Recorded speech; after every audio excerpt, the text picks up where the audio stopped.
Right then guys, how's it going and welcome back to another fantasy football video. Game week 11 is over. Game week 12 coming up. Game week 11, I did okay, but so did everyone else. That was the problem. We had Sterling scoring, De Bruyne scoring, Fernandes, I think, got a goal or an assist. Salah scoring, Son doing well. So basically, all the big players did well. Harry Kane scored, Vardy scored. So basically, everyone had at least one person who did well. On Saturday night, I thought I had a great weekend. Sunday came around, Spurs did well, and basically it all went wrong from there. So, as always, we'll take a look at my team, let you know what I'm planning on doing for this weekend. But let me know how you did this week. And as always, we'll take a quick look at our league. So, there's me. Red Arrow, 65 points. As I say, Saturday night I thought I'd had a great week. Sunday came round, the games happened on Sunday, and I realised I didn't have a good week. 65 points it was. I mean, we'll go through my team in a moment. Again, I think I've gone down not that many places. What was I on last week? It was around 200, I think. So again, I think it's 3 weeks in a row now I've had a red arrow.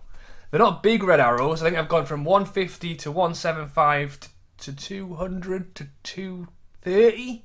That's 4 weeks in a row. So yeah, it's not good, but I suppose if you're going to have a red week, at least it's not too bad. Straight away you're going to see above me the people in the league, 94 points for Christopher there. And again, if you were on this top page, then well done to you. Be sure to let me know down below, as I say, how you did. Another 294 point weeks there. I mean, everything, it's all better than me, basically. 94 is the best we've seen. We'll keep going all the way up to the top. And the number one spot is still Klopp, 85 points. Still second place as well with 80 points. And a few movers as well. Ragul, Andrew, moving up into the top 5 with Muhin. So again, well done to you if you were on this top page. We'll take a look at Klopp's 85 point week. Let's see here. So, McCarthy in goal, standard. Chilwell, Justin, Walker Peters with an assist, and Lamperty. So defensively, nothing too crazy there. But as I say, it was a goal, wasn't it, that Fernandes got? It was an assist plus 2 bonus. De Bruyne captain. This is the thing. Captain was such a big thing this week. If you picked the right captain, you got so many points. And this was, again, one of the big factors this week, because regardless of whether you had De Bruyne, Salah, Son, Kane, like if one of those guys was your captain, you had a good week. So everyone was basically having a good week. I think Salah was, if it wasn't De Bruyne, Salah would have probably been the next most captained. And that was kind of where I was, because I did well out of Man City, and I was actually almost hoping that Liverpool didn't do well, so that people wouldn't get the Salah captain points. But they did. Son and Kane, I mean, again, I was a person who took those two players out because of the fact that the Spurs had this fixture swing, but then they went and beat Man City, they drew with Chelsea, then they've beat Arsenal. You know, I took them out because I didn't think they were going to get that many points, but, you know, they're proving me wrong. I put Jamie Vardy in, who I think over the last 3 games has got about the same as Kane. And in fairness, I took Son out for Fernandes, who again over the last 3 weeks I think has done better. So it's not like I've taken them out and replaced them with absolute duds. But now you're thinking, was it worth leaving them in? Because when they come out of this break, should we be getting them back in now? Before the fixture swing and everyone chucks them back in again. And then up front, Calvert-Lewin doing his bit as always with a goal. And as I say, Bamford for Leeds. is back on the score sheet. I mean, he was very popular for a few good weeks. He's had a bit of a dip, but back with 8 points, considering he was 5.5. The thing is with Bamford, when he's in the lead side, he's the most likely to score. And when he does score, he's always getting bonuses. That's the thing. He's cheap, and when he does get a goal, he's pretty much always getting a bonus. So you know it's not just 4 points, it's actually 6 or 7 on top of the played. So yeah, big up to you, mate. Great job on the 85 points. Still top of the league. Look, he actually had a -8. I hadn't even seen that. So there you go. Here's me not taking any hits this week to try and save points. Maybe I should have been taking hits. But well done to you, mate. As I say, if you haven't joined the league yet, be sure to do so. The code is above my head here somewhere. And yeah, let's take a look at my team. So here we go. 65 points. As I say, when Man City played on the Saturday, and I got the lovely Sterling captain, I'm thinking I was up, I was green arrow, I was moving into the top however many, and then all of a sudden Liverpool has to play, Spurs have got to play, and all of a sudden it's all gone horribly wrong. So I don't think I had a bad week, but if it could have just finished on the Saturday and left it there, that would have been quite nice. But it didn't. And, you know, let's not forget that I actually had players in my team who didn't even play. I had Target, Watkins and Grealish, all Aston Villa players who didn't play at the weekend because the game got postponed. Kilman for Wolves didn't play. Phillips for Liverpool, I mean, he was just my £4 million player who I thought might play. I think he did last week for Liverpool. So I wasn't really, you know, that hopeful, but 5 players out of my squad didn't play. But let's talk about it from top to bottom. McCarthy for Southampton. Again, he's my goalie. He's 4.5 million. I'm not expecting a lot out of him. I was hopeful for something against Brighton, but he didn't manage it. Masuaki was against Man U. Aylan was against Chelsea. Target didn't play. So, you know, what am I really hoping for? What I had hoped for was that Kilman and Phillips were going to start there, and then Phillips would have got a clean sheet. So that would have been a few extra points. Moving into midfield, Salah captain. So I was pretty scared about this one, I won't lie. A lot of people, Sterling's had gone down in price. He went down to 11.4. Everyone was putting De Bruyne in, who I think is now 11.7 or 8. And it's understandable why. He had a great week last week when Man City won 5-0 against Burnley. They were then playing against Fulham this week. So a lot of people were putting De Bruyne in as captain.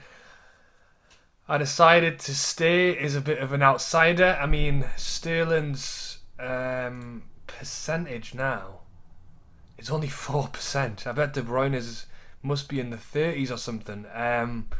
So I stuck with Sterling. I captained him. I hoped he might have a better week than De Bruyne. They both got a goal and assist, but De Bruyne got 3 bonus, Sterling got 2 bonus. So again, you know, I'm not too unhappy with that. Well, if anything, I'm very happy with it because it helped my week massively.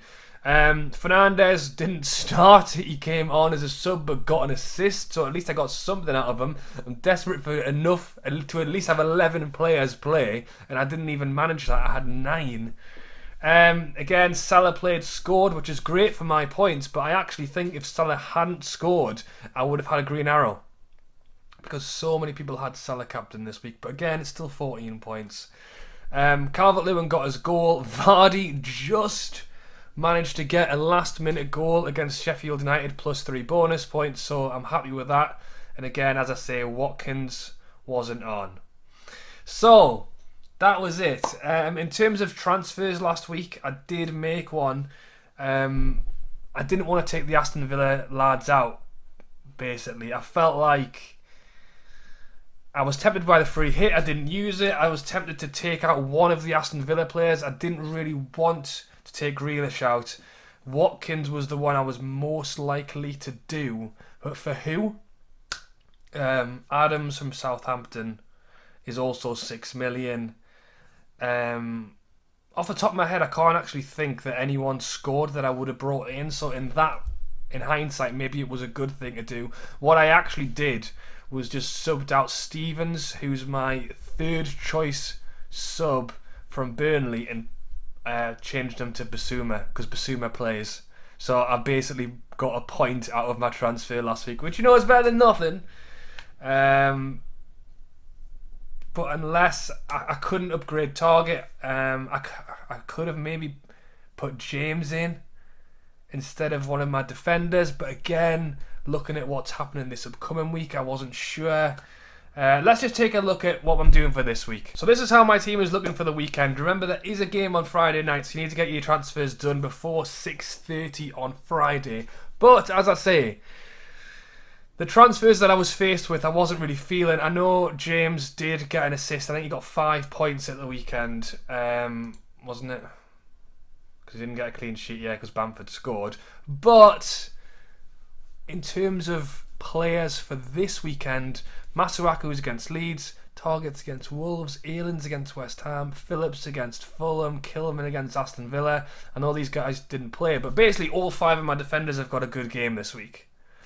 So to upgrade to James didn't feel right now. It might have been a better shout for long term. I can't afford Chilwell. I'm just going to risk it for a biscuit this week, basically, by not putting him in. Chelsea have got Everton away, so Calvert-Lewin could well score in that game anyway. So I have weighed up all these options before I made what was a pretty pointless transfer last week, but it did get me an extra point. And in terms of how my team is looking this week, I think it looks alright. As I say, defensively, even my goalie, McCarthy, against Sheffield United, a team who are sitting down at the bottom of the league, I'm hoping he can pull off a clean sheet. And as I say, I'd rather Phillips featured against Fulham. If he doesn't, then Aylin will be first sub against West Ham. I know that's 2 teams against each other, but hopefully one of them might keep a clean sheet or attack and return, Kilman against Aston Villa. Again, I would not mind if he would start this game, but if he doesn't, then it's Target who's against Wolves. So, for the price of the defenders I'm playing, I think there's some decent chance of attacking and defensive returns there. Moving forward, again, I'm happy with the midfield. If I could change Sterling for De Bruyne, maybe I should. That is a transfer that is possibly going to haunt me if I don't. But when Sterling scored in the first 6 minutes against Fulham, I'm thinking this could be a hat-trick. Sterling could have had a hat-trick against Fulham. The amount of chances he had. So this is the thing with Sterling and De Bruyne. De Bruyne's on pens. De Bruyne scored a pen at the weekend. He's always going to be in the thick of the attack going forward. He's going to get assists. But if you want a hat-trick, I think Sterling's your guy. So I'm kind of living on the edge a little bit with Sterling, especially considering he didn't play in the game 2 weeks ago. I'm hoping after he's done well at the weekend, he will play again. But even that, I've just said all of that to play Man U away. It could well be a boring 1-0 either way, 1-1 game. And I suppose it's the same with Fernandes. There's 2 players there that really I'm not expecting too much from this week. But you don't take them out because they might be able to do something. Grealish is back for Aston Villa playing this weekend. Wolves away, generally a good defensive side. They did lose 4-0 against Liverpool at the weekend, but you still always fancy Wolves to defend well. So, possible chance there. And then Salah, I've got him as captain. They're playing against Fulham. Fulham have looked better in recent weeks, but I still think he's my best shot at captain. If it's not him, I think it would be Vardy, who I'm going to put as vice captain. Brighton at home. Leeds, Leicester haven't looked quite as convincing the last few weeks. They did just beat Sheffield United 2-1 with a last-minute goal, and it was Vardy who scored. And the week before that, they lost against Fulham, and Vardy got an assist. So even if they're not doing great, at least Vardy's still getting on the the points sheet in some sort of fashion. Calvert-Lewin is against Chelsea. Do I expect a huge amount of that? No. If anything, my ideal world would be that Calvert-Lewin got a goal or two, because that would stop everyone getting a Chelsea clean sheet and it would get me some points. And then Watkins against Wolves. Again, was it the right decision putting him in? We still don't really know yet. He's only had one game where he scored a pen that got ruled out. No, he hit the crossbar from a pen, then scored a goal that was ruled out for VAR. Then his next game got postponed. Wolves away. It's not a fantastic fixture either. So, yeah, that's kind of what I'm looking at. In terms of transfers, let me know down below if there's anything you think is screaming at me that I should be doing. Chelsea defender, as I say, has been on the list for a while. Whether now is the right time to do it when my defenders have already got decent fixtures, I'm not sure.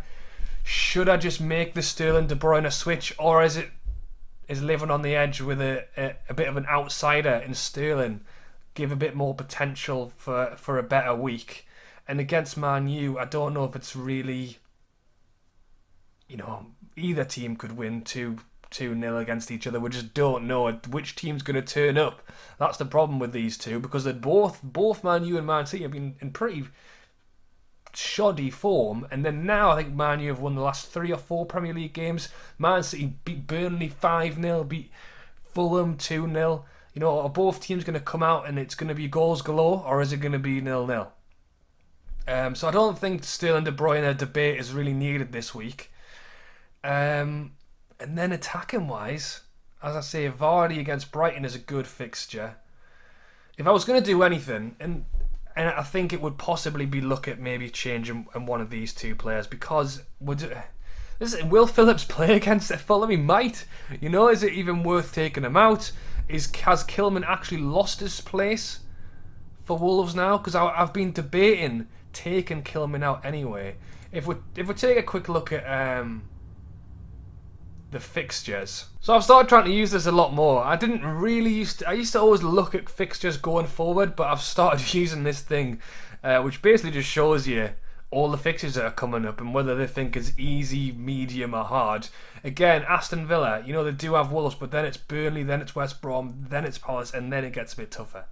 So again, when those 3 players didn't play, I wanted to move them out, but I'm still looking at this 3-game streak, even include the Wolves 4-game decent streak, to take them out, and then all of a sudden it's Burnley, West Brom, and I'm like, why did I take them out? So that was partly the reason I left them in. If we go down, where am I looking? Yeah, Wolves was the one I wanted to talk about. So for Wolves, Kilman didn't play he played 12 minutes 2 games ago. He didn't play in the last game, and now they've got Villa, Chelsea, Burnley, Tottenham, Man U. So the Wolves fixtures are tough anyway, and I've already said if there was someone I was going to take out, it was probably going to be him. But I bought Kilman for I bought Kilman for 4 million, and now he's 4.3. So I've made some nice value there, and I don't just want to chuck him out if he might come back into the starting 11. Have Wolves decided they're just going to play 4 at the back now and Kilman is not in it? Or might they revert back to the 5 at the back, which is what they used to? They have had to move things around because of injuries. Let's look at the transfers. So, I do have 1 million in the bank. Kilman to James is not an option because there's 0.1 million short. I could, and this is something I thought of, put in this Williams for Liverpool. I mean, the way Liverpool are going at the minute, they are pretty much chopping and changing between these youngsters of who's going to play. So if I've got them both on the pitch, or one of them, then the other one can either come on from the bench. I think, has he played? Nico Williams has played in the last 2, hasn't he? He didn't actually play the full game there. He only got 45 minutes. He did play enough for 5 points in that game. What about when Phillips has played? See, when he plays, he does play the full game, but he hasn't played as many. Is it worth taking the risk with these kids, or shall I just actually put some money into a better price defender? So yeah, I think because Kilman did me well previously, I'm almost a little bit cautious to just chuck him out. Because if all of a sudden he's back, and as I say, Wolves do have a tricky string of fixtures at the minute, but are generally pretty good defensive side. Did just lose 4-0 to Liverpool, I know. But, so you know, there are some options. I mean, let's just take a quick look at all of the players. How do you even do that? All players. So yeah, you can see there. It's the Chelsea players who are doing it at the moment. 1 million in the bank. You know, you just want to try and upgrade something somewhere. As I say, you know, these are the three. Target, Ayling and Masuaku are the players who are going to play. Kilman and Phillips may not. But that's fine because they're the two bench players. You know, they don't need to come on. It's not a huge issue. If I was going to upgrade to, you know, Chilwell, I'll need to find some extra money. If I was going to upgrade to James, you know, I could do that with one of these three. But as I say, this week, all of these three players have got pretty decent fixtures, so I don't think it's something I need to rush into. In terms of my midfield, you know, I've got 4 players there that I really like. Sterling is obviously a question mark at the moment. Something I have considered is basically letting Vardy play the game against Brighton and then potentially take him out before Everton, Tottenham, Man U. Putting in a forward who is, you see, this is the thing. If I kept it like that, that 1 million actually lets me go back to Kane as well. So, and then once they come out of this Crystal Palace, Liverpool, Leicester, Wolves, Fulham, Leeds, Aston Villa, you know, maybe I should be holding on to that million so that Kane can be the man that I bring back in. I decided that out of Son and Kane, when I initially took them both out, I took Son out first, left Kane in, and then eventually took Kane out for Vardy. And the reason I went to Vardy rather than a cheap striker was so that I would instantly have the access to just put Kane back in when their fixtures got better. What I was going to say was that if I did want to downgrade Vardy, I could then leave myself with more money in the bank to upgrade a midfielder, and then I could go Son. You know, that's a 4-pointer. I mean, again, Spurs are still in it. Well, they've got Crystal Palace and Liverpool and someone else. You know, is Zaha worth it? I'm not sure he is. So yeah, this is the thing. I do have options, but the problem is if I did take Vardy out to try and afford a better midfielder, the Vardy Kane swap is lost. If I was to take out Masuaku for James, you know, Masuaku's fixture this weekend isn't that bad. I mean, Jota, you know, again, that would need to be Vardy out to help upgrade Basuma to Jota. So there's loads of players. Again, I'm showing 9 million things here today. If we go on the status, so the players who are getting, look, Grealish is shot back up. He's getting pushed back in. Salah, Zaha, Bamford, Wilson, the guy that I took out, and then he freaking scored a goal and an assist. You know, out Ziyech, Rodriguez. You know, Jota. Is Jota injured? What's going on there? No, he's not. He's just 7 million now. I think it's because he didn't play the full game. Again, this was why I didn't put Jota in the first place, because he's a rotation risk. You know, if he does play, he's got all the chance in the world to score. He's effectively playing as a striker. But Liverpool have got a lot of players and a lot of options, so it doesn't mean he's going to play. You know, Mahrez. I saw a lot of people were captaining Mahrez for the Fulham game, which again, it was similar to my Sterling one. We didn't even know if Sterling was going to play. He didn't play in the last one. Thankfully he didn't, he scored. Mahrez was similar, you know, if he plays he could score. He didn't. So yeah, let me know what you think down below if you've got any opinions on the team. I like to use a transfer if I've got one. What is... I'm sorry, this video is all over the shop. What is Everton's fixtures looking like now? You know, Chelsea, Leicester, Arsenal, Sheffield United, Man City, West Ham, Wolves. Everton's fixtures are getting tough, and that is why people have taken Calvert-Lewin out. How much did I pay for Calvert-Lewin? Calvert-Lewin is now 8 million. Wow. Gone up a full million from 7. I think, what was it I got him at? 7.3, I think. But again, you know, I mean, he was playing Brighton, but he scored. Burnley. Maybe it's time for him to go. Maybe I should be looking at him as being someone I take out. But again, it's similar to the kill me. You know, when you get them in at a low price, you don't just want to chuck them out, because if you want them back, you can't afford them. That was why I had to be so careful over the Kane to Vardy switch. I wanted to make sure I had the money to bring him back. But that is it for today. I've talked for quite a lot. Hopefully you might have found it useful. Probably not, but yeah, it's always interesting, and it's always quite tactful sometimes, this game. Let me know what you think of my team down below. I'm always open to suggestions. Let me know what you're doing with your team this week. Captain wise, I would not be surprised to see a lot of people with Salah captain.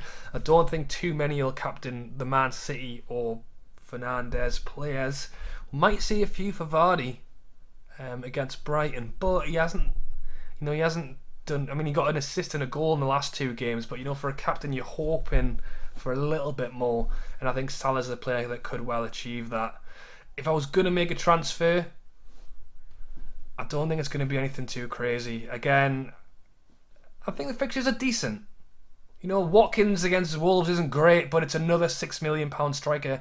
I'll be changing it every week. I could change it every week. Maybe that could be what I can do. Every week I'll put in a different £6 million striker. But in terms of fixtures, you know, I don't think it's too bad. Maybe it's time for Kilman to go. Maybe it's time for Phillips to go as well. But yeah, nothing too crazy, but maybe a few little tweaks this week. But yeah, thank you for watching as always, guys. Drop a like on the video. Subscribe if you are a fan of the fantasy football videos. I've done them every week this year. I think it's because of the lockdown. Normally, I'll do it for the first few weeks and then everyone gets a little bit bored of it. But you guys are still watching it, enjoying it. And I've got to say, I do like doing these videos. It's something I'm very interested in every year. But as I say, this year, I think because of the lockdown, people have really enjoyed it and participated in it a lot more. You know, it kind of keeps the football interesting for every single game, not just your own team. But yeah, as I say, drop a like, subscribe. Thank you for watching, and I'll catch you later.